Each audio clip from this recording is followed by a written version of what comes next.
Boa tarde.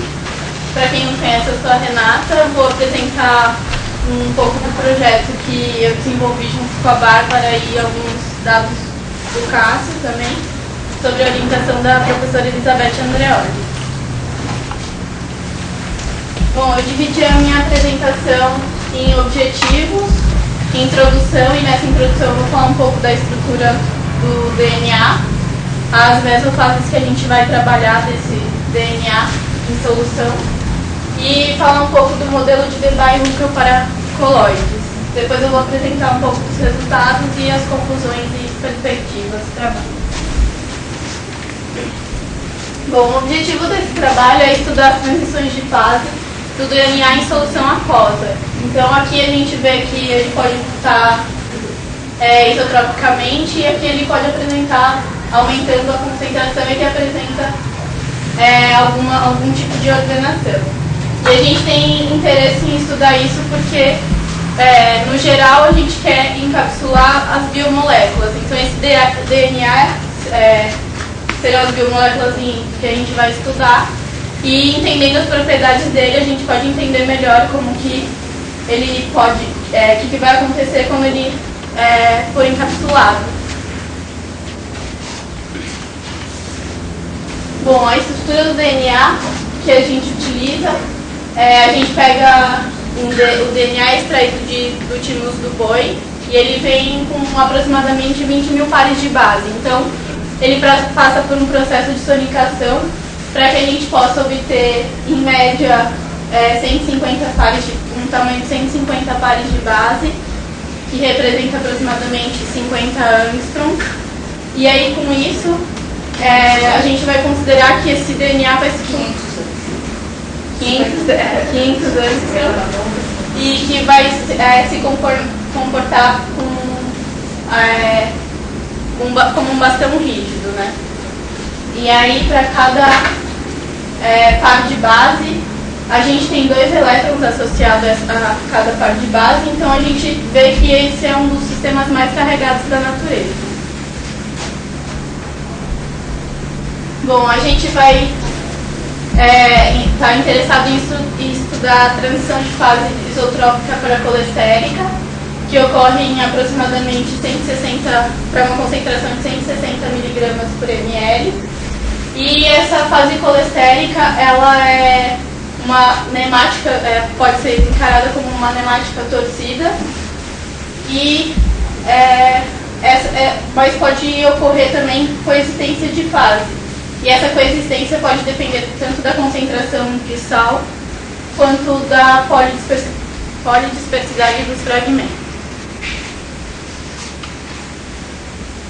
Agora eu vou falar um pouco do modelo de Debye-Hückel para coloides, e aí mais pra frente eu falo por que exatamente falar desse modelo, né?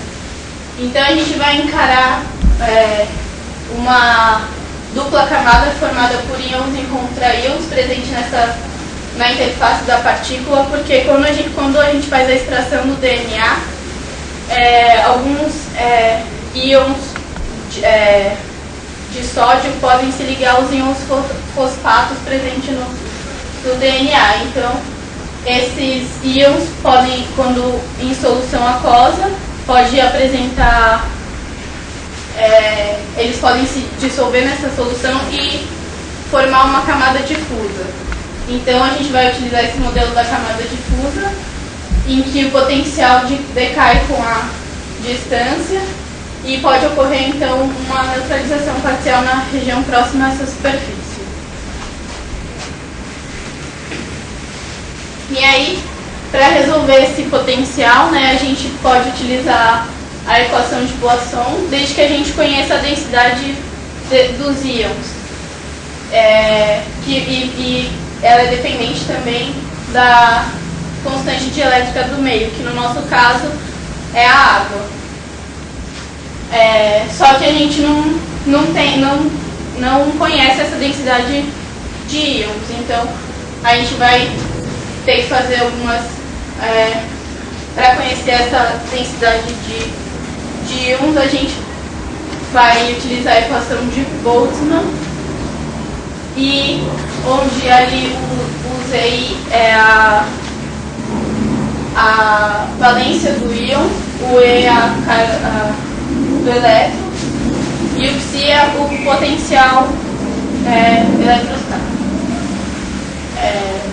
E aí a densidade de cargas vai poder ser expressa dessa maneira, só que a gente não tem o potencial.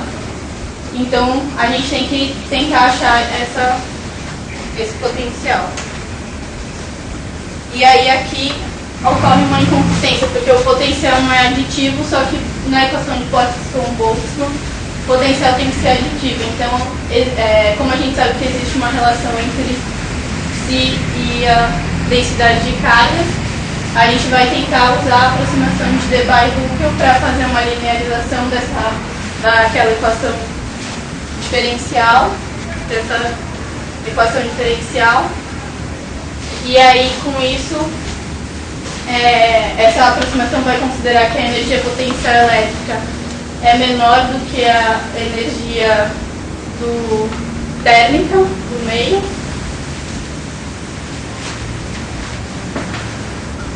E aí, fazendo uma expansão de primeira ordem, a gente consegue determinar a densidade de íons presente no meio.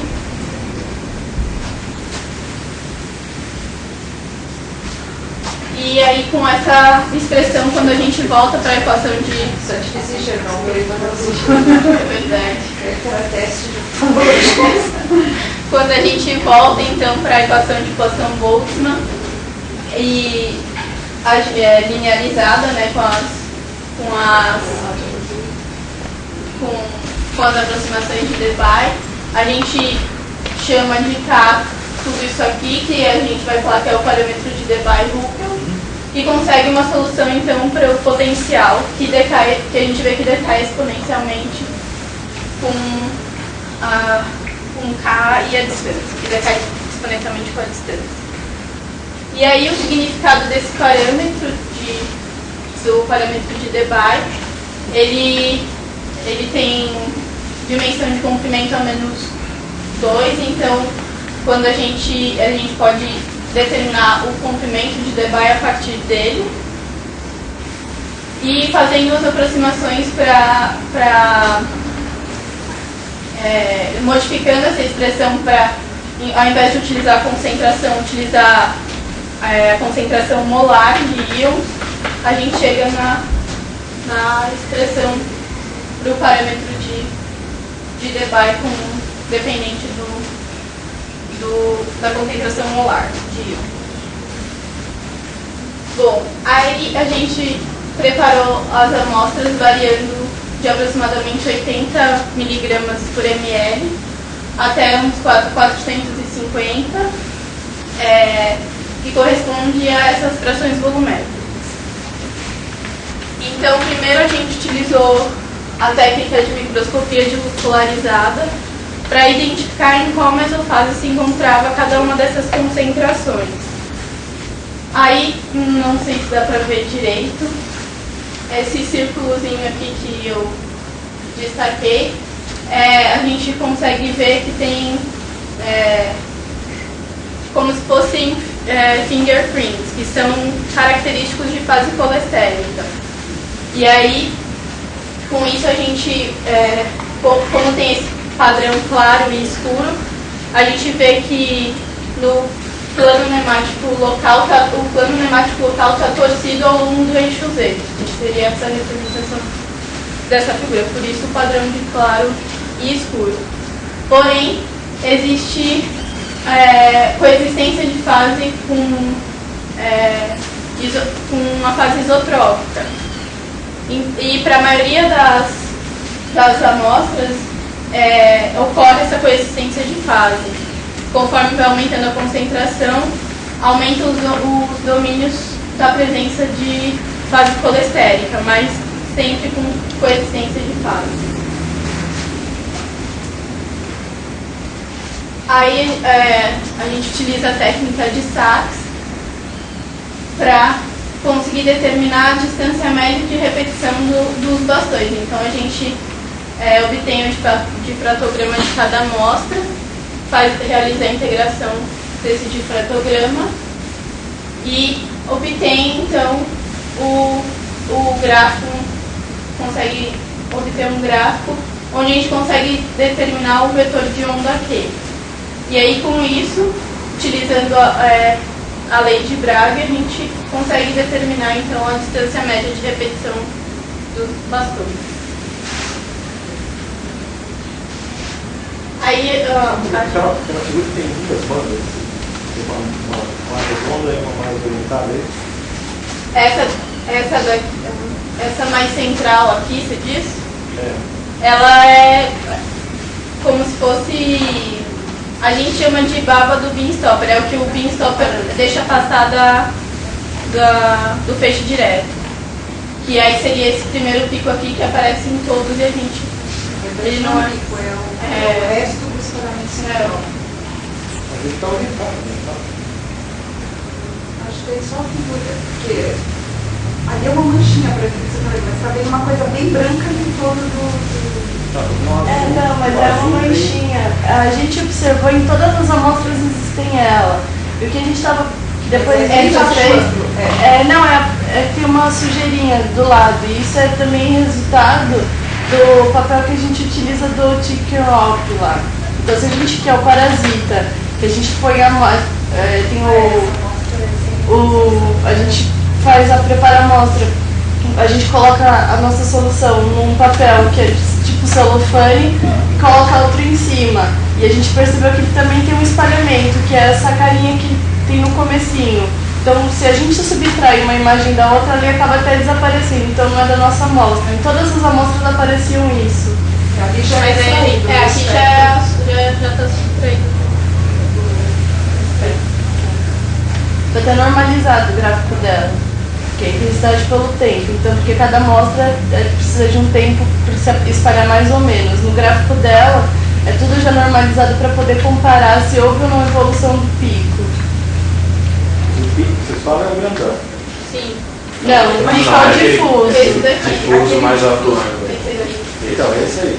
Esse redondo. É, o halo mais difuso, que é aquela parte, não é o primeiro pico, que todos parecem ser iguais, é o segundo. Essa parte aqui do gráfico. Então, não tem coisa do branco, não tem alguma coisa que está orientada no meio? Então, mas isso é do plástico. É do próprio, é do parasita que a gente utiliza. Não, mas a não- imagem... Não, a imagem não. não é... A imagem não é subtraída. Ah, aquele lá é plástico. Isso.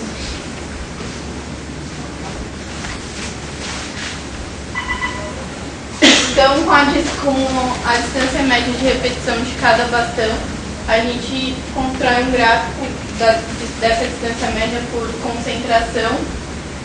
E aí a gente...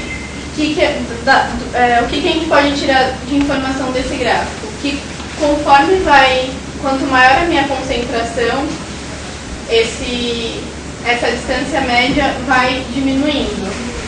E aí, até que ponto que ela pode diminuir? Então, se essa concentração fosse muito grande, tendendo a infinito, a gente vê que a gente, com a menor distância que eles podem chegar é de 3,4 nanômetros. Isso é maior do que o diâmetro dele, o diâmetro que a gente considerou. Então, a gente vê que ele tem um diâmetro efetivo que os bastões não podem se encostar, então ele tem que ter alguma interação agindo para que eles possam, para que ocorra isso, né?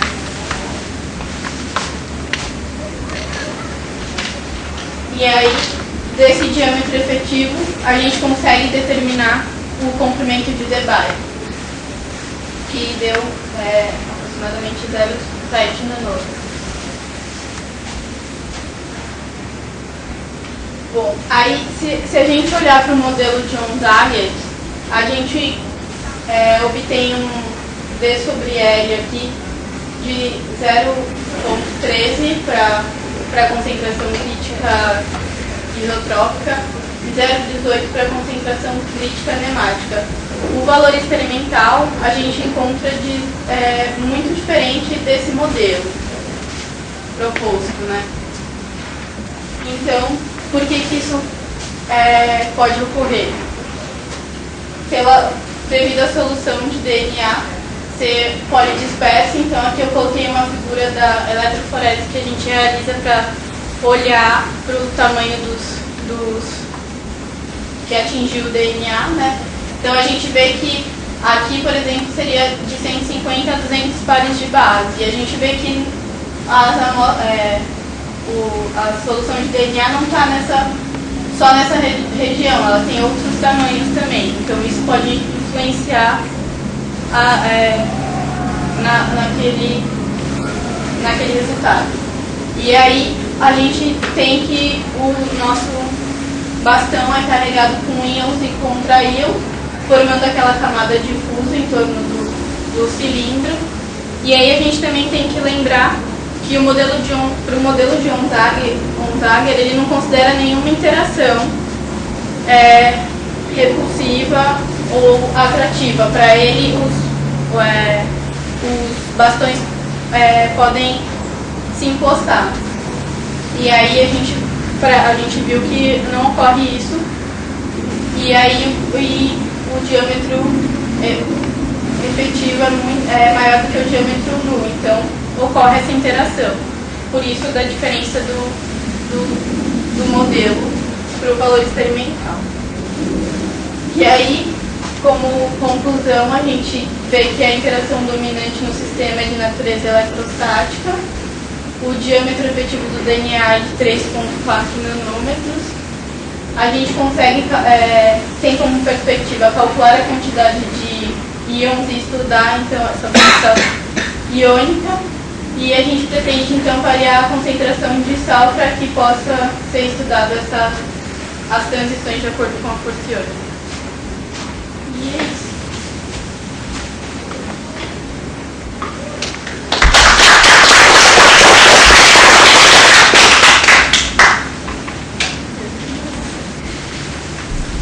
Pretende ajustar o espectro modelinho. Na sonicação, como é que controla o tamanho do sistema? Bota lá e vai quebrando, tá bom? Então, é isso que a gente está tentando agora fazer um protocolo de sonicação, porque ali tem uma polidispersidade muito grande, então a gente ainda não conseguiu determinar um tempo que seja suficiente para que ocorra a melhor quebra, assim, para que chegue em 150 pares de base. Não, tem um protocolo. E tem um protocolo que a gente está testando. Mas se você fizesse um sistema com só um tipo de comprimento, não tem algum filtro que você pode passar e usar?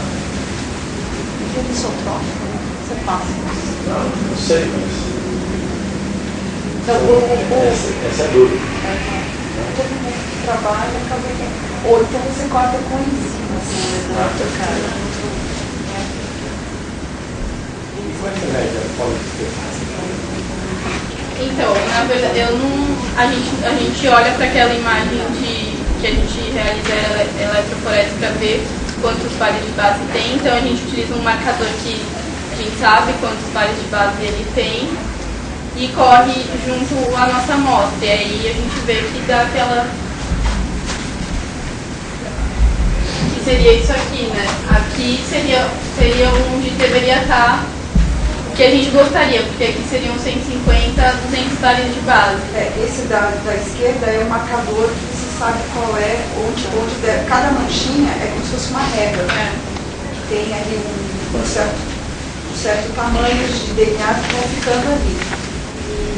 Então a primeira é 150? Essa última é. Sim. É 100, de 150 a 200 pares de base. E a mais para cima seriam aproximadamente os 20 mil pares de base.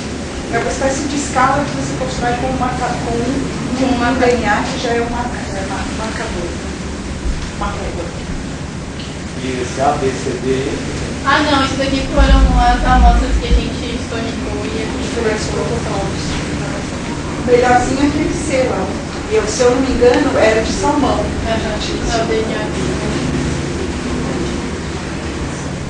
dá uma manchinha bem mais localizada. Então vai de 100 até quanto? Esse marcador aqui é aproximadamente. Não, porque eu sei lá, por exemplo. O C até mais ou menos uns 600 pares de base. Bem bom.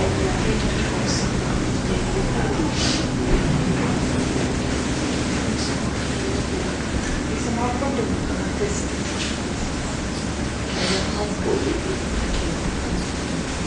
O vírus é disperso e ele tem um fator de forma muito maior que o nosso. Por isso que ele é legal usar como sistema monolítico. O vírus de tabaco. Uma das coisas que ele pode fazer. Você falou de umas partidas que você compra, não? Ela também tem um protocolo de preparação e eu fui ler direitinho o artigo. Ele também tem coexistência de fases, porque quando você compra como cilindro rígido. Só que quando você põe água, precipita e acabou. A partir de uma certa fração volumétrica, junta tudo e acabou. Aí ele começa a colocar, faz o tratamento de superfície e coloca cargas. E aí ele também tem um domínio de coexistência de fase, uma fração volumétrica assim, 10%, entre 22% e 33% ele tem coexistência de fase. Essas partidas o complemento é melhor feito? Não, ele também tem uma forma de dispersidade. Menor que essa, mas ainda tem. Mas esse artigo ele é mais antigo, ele é de 97. Então, eu já vi outro artigo no Science que o cara usava um negócio monodisperso, mas eu não sei se é o mesmo fabricante. Eu preciso achar um fabricante que venda partículas monodispersas, que é muito comprovado.